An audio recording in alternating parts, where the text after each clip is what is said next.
Hi everyone, this is Jack from the Klutzy Outdoorsman. I shot a few of the new 2020 bows, and I want to talk about it. Okay, so I shot 3 new bows, all 2020 lineup. I shot the Hoyt RX4, the Mathews VXR28, and the Bowtech Revolt X. I brought this little notepad with me and I have a few criteria down here, and I was testing them for these criteria. Number 1 is look and feel, that also is fit and finish. The grip, how it drew. The back wall, the valley, is it jumpy? How easy it was to let down or how hard it was to let down. The aftershock, the noise. I also shot them through the chronograph with a 426 grain arrow. How you adjust the bow and any notes. So the first thing is we're going to talk about the RX4 made by Hoyt. So that one is one of the more expensive bows on the market. I think it retails for like $1,600 because it has a tubular carbon riser. So the actual fit and finish, the feel of the bow was really good. Some carbon bows on the market can be feather light and sometimes they can feel like you're going to break it. This one has a very good feel to it. And it's very well balanced. When you actually hold it out, it just wants to sit straight up and down, which is nice. So when you start putting your accessories on there, it's going to be a very well balanced bow. So the actual fit and finish, excellent, especially in their solid camo colors. Or I shouldn't say solid camo colors, just the solid colors. It has a kind of a gritty texture, which I really like. The grip, I really like the grip. It's kind of a modified target grip where it has a flat back, but then the sides are flared out. It fits very well in my hand. The draw, it's pretty smooth. Not outstanding, it's pretty smooth. There is a little bit of a dip into the valley, but overall it's pretty smooth. The back wall, it's a little spongy, and it's pretty typical for Hoyts.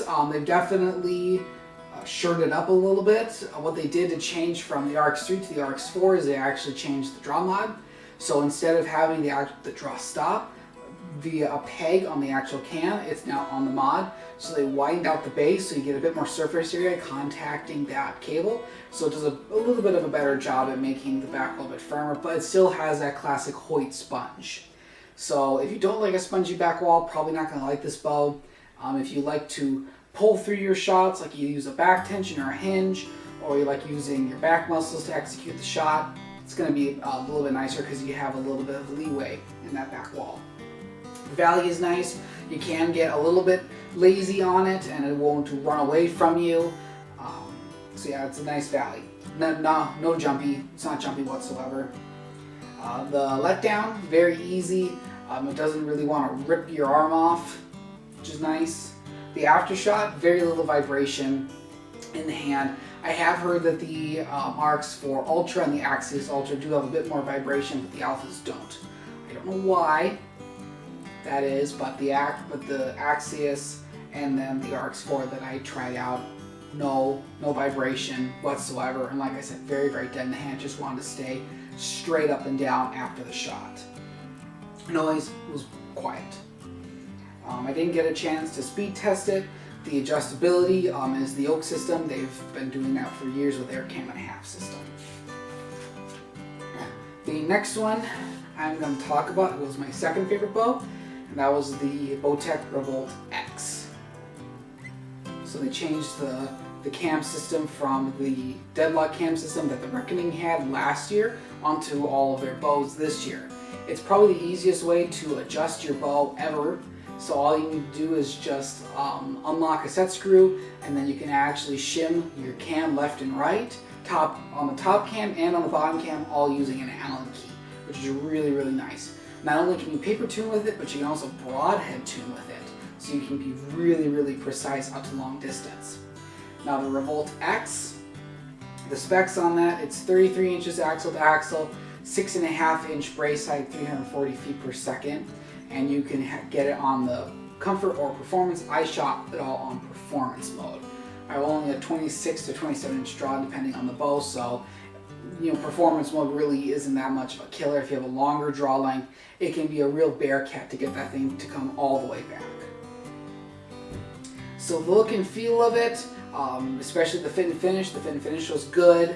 I will be honest, the actual look of the bow, I'm not a huge fan of. It was not my favorite looking bow.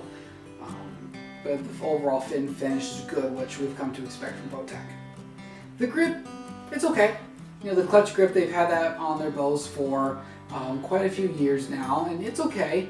It's nice and thin with a flat back. It just doesn't feel as comfortable as the Hoyt or the Mathews grip. I know that you can switch it out for a low and a high grip. Again, grip is a very personal thing. It was not my favorite. The draw cycle. It's a nice draw cycle. So it's smooth, but there is a bit of a hump to get into the back wall, but nothing unmanageable.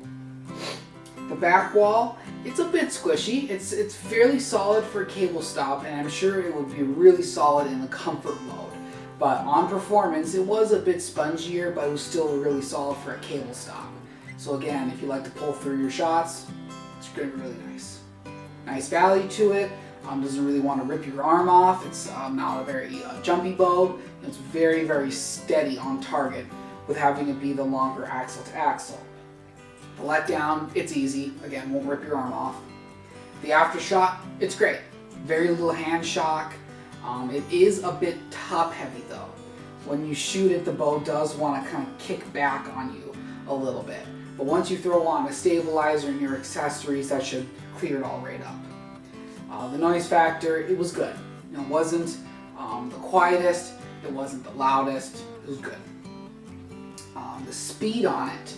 So the speed, like I said, I shot it with a 426 grain Victory Rip TKO, and it was set on performance. The speed I got out of it was 260. 260, okay?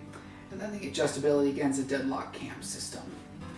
Now we are going to talk about my favorite bow, the Mathews VXR28. So that was set at 26 inches, 70 pounds. The specs on that bow, 28 inches axle, 6-inch brace height, 344 IVO, so it's pretty quick. The look and feel is great. The actual fit and finish, outstanding. The solid colors have that same sort of gritty texture, kind of like the Hoyts do, which I absolutely love. They also came out with a new color this year. The color was kind of an ambush green. It's a little bit of a darker green color. I really, really like that color. Pair that up with orange accessories, I think that's going to be a sweet looking bow. The actual look of the bow, I absolutely love. I love the new riser geometry. They changed it up by lengthening the riser, making the limbs a bit more parallel. And what that basically allows you to do to get a longer riser, making your shots a bit more stable. They've also quieted up the bow a little bit by kind of repositioning that 3D dampener out a little bit more. The grip, it's great. Both the look and the feel and the grip both have exclamation points next to them. I really, really like that engaged grip. Nice and thin, a little bit rounded in the back, fits in my hand very, very well. And I love the texturing on the back. It just fits in my hand really well. The draw cycle, it's actually pretty smooth. When we put in the mods, 26 at 70, it actually drew exactly at 75 pounds once you got all the way to the back wall. And so what we did is we had to turn out to 70 pounds. But when we did that, it was a very smooth draw cycle. It was a little stiff right in the beginning, but smoothed out right away, and then it just dipped right into the valley. There was no noticeable hump, it just went right into the back wall.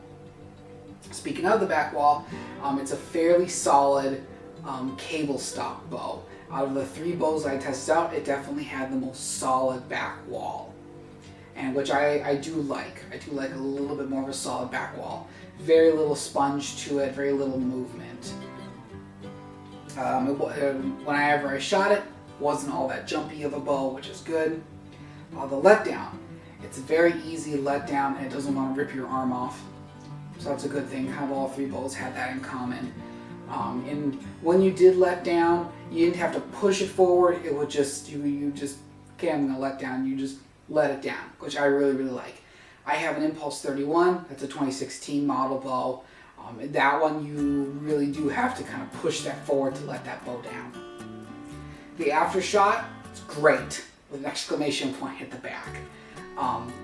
Very little, actually, I'm not even gonna say very little, no vibration in there. Zero vibration when you take that shot. And the bow is a little bit top heavy, but what it does, it kicks back a little bit and then just wants to rock forward. The reason why I think that is because they repositioned that 3D dampener out a little bit, so it gets that weight more forward, and then they add more bridges into the riser to again kind of take off some of the material from the top. The Aftershock, great.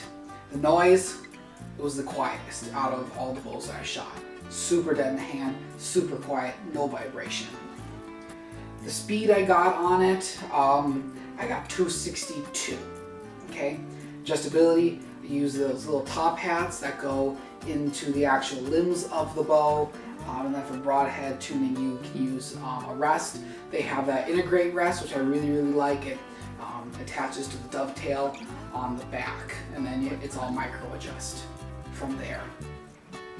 Now I know there are a lot of bows that I haven't shot out of the year. Those are my three favorites, companies at least. I know the Elite kind of came out with a new radical design in their cam, how you adjust the bow, and then a really different riser configuration. In my opinion, the bow's a little ugly. I don't like the way the bow looks. I haven't drawn, like I actually drew the bow back, so I couldn't tell you the draw cycle. And then the way you adjust it, I know it's an Allen key at the back of the limb pocket. I don't think that's a very secure system, because it doesn't really seem like there's a good way to lock it down, unlike the Bowtech system, which is really good because you can lock that in so the cam is not going to shift left and right. As for the PSE, I don't really like PSEs all that much. I know the draw cycle is really smooth on them, but they're very hard to adjust. I just don't like PSEs all that much. Didn't really have a chance to shoot any obsessions or expeditions, anything like that. But out of those three bows that I shot, I would definitely say that VXR was my favorite. So what did you guys think? Have you shot the new bows for 2020? Let me know which one was your favorite down in the comments. If you enjoyed today's video, give me a thumbs up. And if you want to see future content, be sure to hit that subscribe button. Thanks everyone.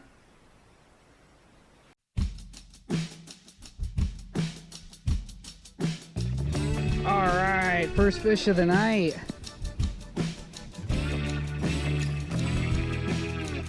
Oh, Laura!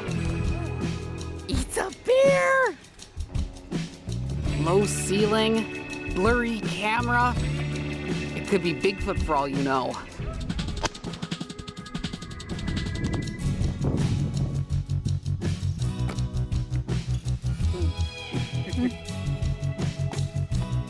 Good shot, Jack. Oh, that's a nice one.